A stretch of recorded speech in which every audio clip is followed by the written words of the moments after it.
Yo guys, what's going on? Welcome back to another video, and in this video I'm going to be breaking down how we managed to sort of pass a 50k Tradeovate sort of funded challenge with Apex, and I'm going to be breaking down what trade I ended up taking and why I ended up taking, because I had a few questions why people are saying why did you sort of sell here and how did you know that the market was going to distribute towards the downside before obviously New York decided to push that back up. I will also be breaking how I managed to also send to the Telegram my VIP members, because again I was already waiting for my credentials, so I didn't trade that move.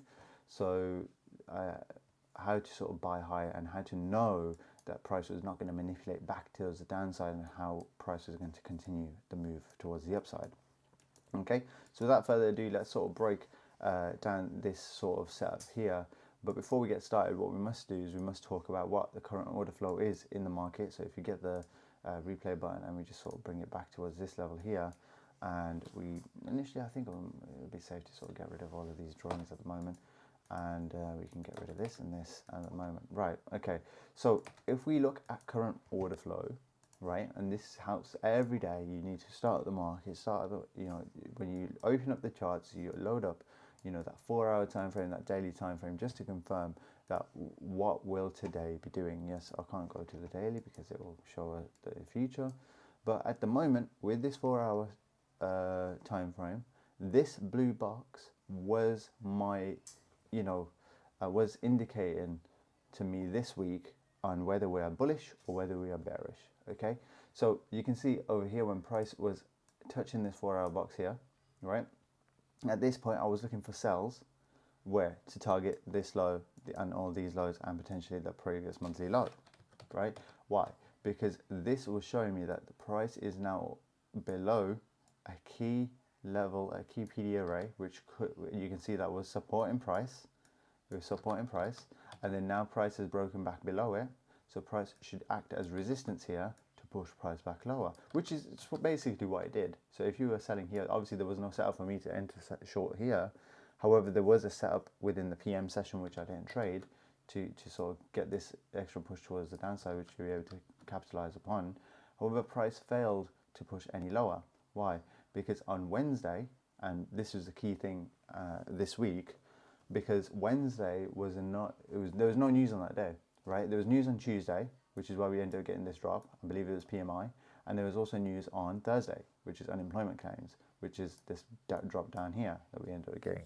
So the news days did provide the key moves. However, when you got Wednesday and the day before another news event, I tend not to trade. I've noticed that it does help me quite a lot if I don't sort of enter, right? So what ended up happening on Wednesdays, I was waiting for Wednesday to confirm whether we are going to continue lower for the rest of the week or whether we are going to push back up and switch order flow and have a reversal for the week, right? And what happened on Wednesday is that 10 a.m. candle, which you can see right there, closed back inside this 4-hour. You could say it's a busy, yeah, you could say it's a busy, which is now reinstantiated as support now. You can see it's closed back inside, and this has then invalidated some bearish SIBIs, as you can see, bearish fair value gaps, and now price should stay back above this. What happened the hour after? Price closed back outside this. So this was when I looked at the chart on Wednesday, I saw the market and I was like, right, okay, so I already have a plan, right, going into Thursday and Friday that I'm expecting bullish price action. Why? Because order flow is now switched to bullish. So what am I going to be targeting, right? I'm going to be targeting, at this point in time, I'll be targeting this key high. That's all I'm looking for. I would like to see price get towards this key high, see if we get any sort of retracements to sort of buy. Now, I've already defined my narrative now. And again, I'm going to be doing a whole separate video on what narrative is, how I look for narrative. And it's basically the sort of foundations of setting up your trade and getting those high probability trades. Right, so now that order flow is bullish, right, if we drop down to the time frame, we can see that on Thursday, price did climb up into this volume imbalance. A volume imbalance, as you can see, we have a gap here, and you have sell side delivery go through. Then we're expecting one more sort of tap, and this should act as resistance, depending based off time and price. Yes, price could have gone straight through it. However, with it, where New York Open was, it was in this area here. So the fact that price was in that volume imbalance and New York open, and we were getting SMT and all that sort of stuff, I ended up taking a short here on Thursday where it was to sort of target back into this area, but we ended up taking profits quite early. We didn't need too much there because that was a nice 1 to 2. I believe this was the day, as you can see on my TikTok, for many of you who watch my TikTok, this is the day where I was just all over the place. My brain was hurting, cat was meowing, the trade was sort of bouncing around from TP, so my emotions were all over the place, so I decided to just get out. Now, you can see from here, where did price go? From this area, price went back to that 4-hour imbalance, that key level. And this is where I wanted price to go anyway for us to buy. However, what happened at a PM session, price did move towards the upside there. I didn't take this move, but it doesn't mean that all is gone. Oh, we missed the move, right? Because we still have another day. Okay, so now that price has given us that retracement, it's tapped into some few fair value gaps, it's retested a key level, it's now bouncing back off. Order flow is still bullish, I haven't changed or anything. Now we go into Friday. Okay, so let's skip through some candles. What time is it there? It's 8 o'clock, so let's skip through a few candles here. Price is currently at the moment retesting this breaker. Okay, so we have a breaker block right here. We drag that across. There's your breaker right there. So this is a bearish breaker. This is a shorter time frame trade that I'm looking for at the moment. Why? Because a higher time frame play, where am I targeting? Up here. So I don't want to be holding my shorts for that long. Like, the sells, we don't want to be holding for that long. So then at the moment, if we get the time cycles up here, just to clarify what's going on in the Asia session. Now the grey box is the Asia session, right? You can see price is pushing towards the downside and pushes back up here, and now we're in London session and price is tapping around the Asia high. Okay, so the Asia high is my buy side at this point here, right? So what I was looking for was, when I was looking at this chart, I noted that the buy side on NASDAQ has not been taken. However, if I switch to ES and then I find the same part where, here we go, you can see it's marked up here. So let's just bring that to the side, and like so. You can see that where my cursor is at the moment, right, price is around this area on ES where my mouse is. You can see that it's the same time. Okay, I'm going to keep going, and you can see at the moment here, this is where ES is about to start taking the highs of Asia session, right? But on NASDAQ, it starts to fail to take the highs on over here as well. It's slowing down. Look how long it takes for basically price to try and take a clean buy side here. We're not taking that buy side. And I was watching it slowly and carefully here to see if this is SMT for price to potentially push back low, because price has failed to take out that buy side. It doesn't have to, right? At this point in time, I'm now thinking that, right, okay, we have SMT here, right? Let's just make this bigger here. We have SMT here. What am I expecting for price to do? I'm bullish, right? So I still would like to see price push towards the downside first, manipulate first, induce sellers, and then move to the upside. So if we keep this buy side, the Asia high intact, that will be a target for New York open, right? So this is more of an aggressive trade. You wouldn't really need to take this trade if you weren't sort of, you just wait for New York open, that's fine. But then I'll mark my sort of timings, which will run about 7:45 till 8:15. So the 45 of the hour to the 15-minute of the hour, every hour this happens. But there's key timings, and it has to sort of follow all of these steps. You can see order flow must be there, narrative must be there. This is where why we're targeting the sell side. Look at London session and how much liquidity it's creating on the way up, right? Look at all of these equal lows. When you start seeing this, and it's very clear to see it, it wouldn't be too bad to sort of look to enter the trade. Now what was I going to do? You can see here, price is just taking out that small buy side level right there, right over there. And then we have a look. Price is about to enter our timing. We have a fair value gap. Let's drop down to the 1 minute and start having a look now, right? Look at all of this sell side right there. Needs to be manipulated, right? Needs to be. Now, I'm not just going to say that whenever you see this going short. No, I've already looked at the other asset pairs. I've noticed that they've taken out the highs, whereas NASDAQ is not. Now, the timing is right. Now, does time meet price? Well, we're about to see, it's coming up to that 45. Now what happens, we've got a fair value gap right there. Okay, so this is a 1 minute fair value gap. So at this point, we're expecting price to hold off this, right? And what happens on the next minute? Let's see what happens. Price is holding, it's pushing up here. And then we just hold in a bit, and then we start to get a bit of a bearish price action here. And there we go. We get price that closes below, right? And you got your short position here. Where would your stop loss be? At this high, right? This is your key high here. It's a swing point high, right? And where are you targeting? So we've got our targets. Would be really, ideally, would be that London session low, because this is the start of the London session low. So you would want to really target this. Yeah, obviously, yes, fair enough. You can target the Asia session low if you really want to, but you can see based on the risk to reward here, it's already a nice tight sort of area.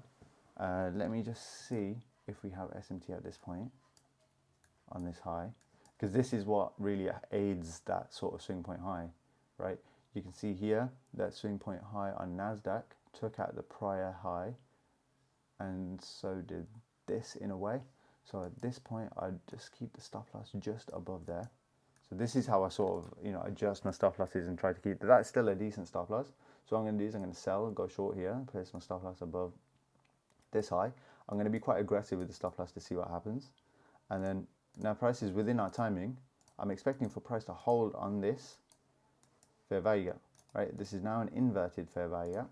So we're expecting for price to hold here and push back down. You can see it's tapped in there, respected, and now it's starting to fall over. Now hopefully, because we're in that timing, price can just distribute, right? This is where we sort of get the main expansions, and as you can see, that price cleanly distributes to clear out this downside right there. This again, you then can sell. Let's just sell half. Let's just buy back half. So now we've closed half of it.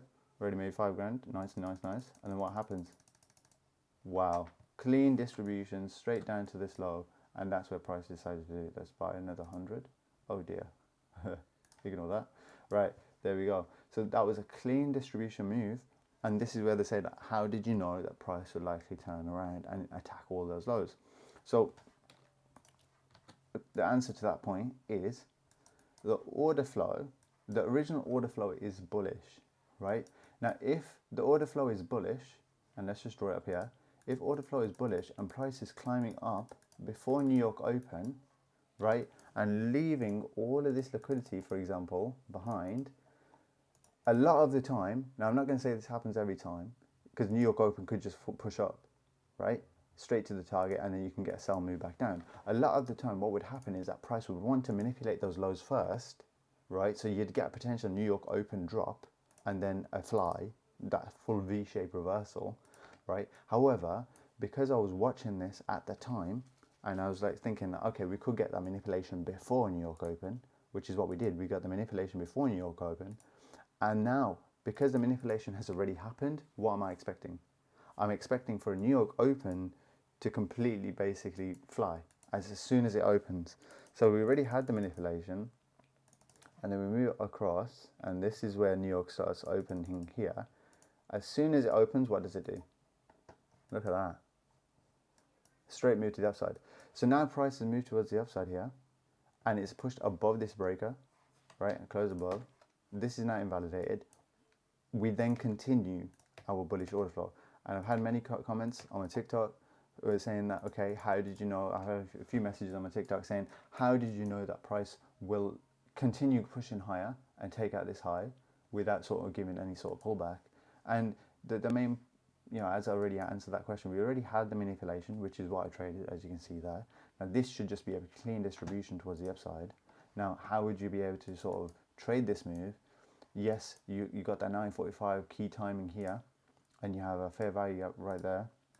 So what you're expecting, you can see price tapped into there. You could potentially say you'd buy there. Your stop loss would be where? Below this low. You don't want price to manipulate back below this low. And then what happens? You can see price immediately starts pushing towards the upside. And where does it take out? That's the high that you're targeting.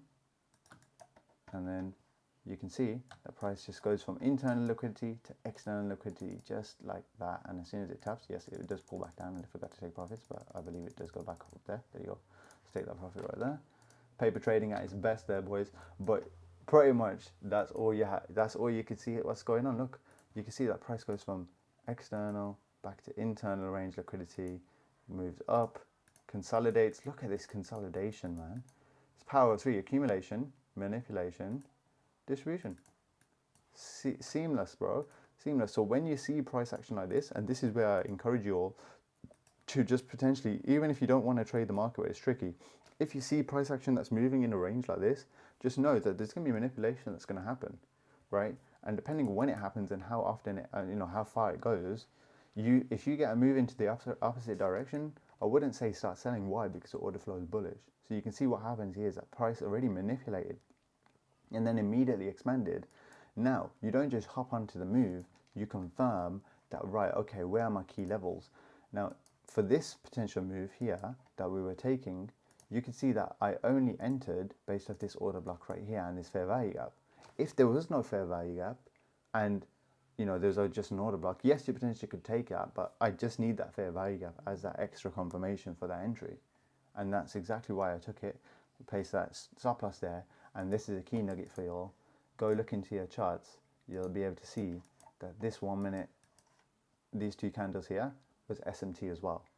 And that's what also encouraged me saying that price should not break below there, because we have SMT against ES at the same time.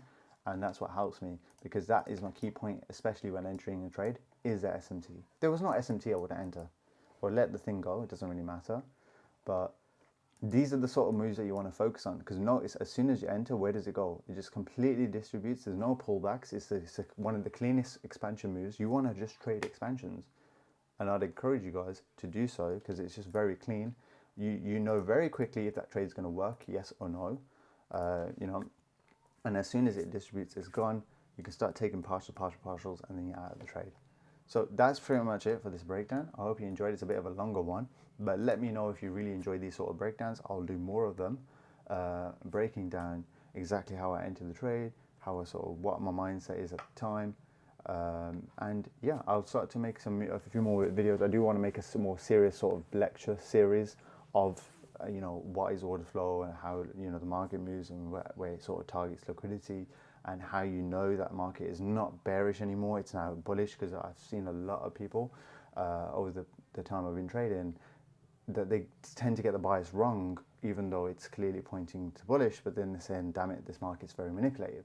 But the thing is, the market's already showing you that it's going to be pushing up. I don't think you should have been selling in the first place, sort of thing. You get the idea. But that's pretty much it. It's been a Waste FX. Leave a like, comment, subscribe, all that usual thing. Peace out.